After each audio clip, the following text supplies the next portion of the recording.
ශ්‍රී ලංකාවේ රුමේෂ් තරංග මෙවර සිඩ්නි ට්‍රැක් ක්ලාසික් මල්ල ක්‍රීඩා ශූරතාවලියේ හෙළ විසිකිරීම පිරිමි සව්වේ ප්‍රථම ස්ථානය දිනාගත්තා. ඒ ඕස්ට්‍රේලියාවේ සිඩ්නිහිදී තරගයේදී මීටර් 77.86ක දක්ෂතාවක් ප්‍රදර්ශනය කරමින්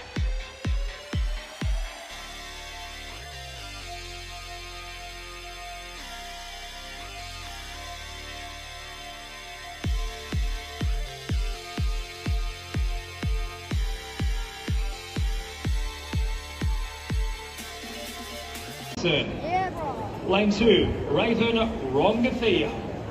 Lane 3, Killian. Off and running for the first event here at the Chemist Warehouse 2025 Sydney Track Classic, our Mixed Masters Relay. මේ අතර එම තරඟාවලියේ මීටර් 400 පිරිමි ධාවනයේ සවුවට එක්වූ ශ්‍රී ලංකාවේ අරුණ දර්ශන තුන්වන ස්ථානයට පත් වුණා. ඔහු එම තරඟයේදී තත්පර 46.12ක කාලයක් සටහන් කළ අතර එය මේ වසරේදී මේ සවුවට අරුණ ප්‍රදර්ශනය කළ ඉහළම දක්ෂතාවයි.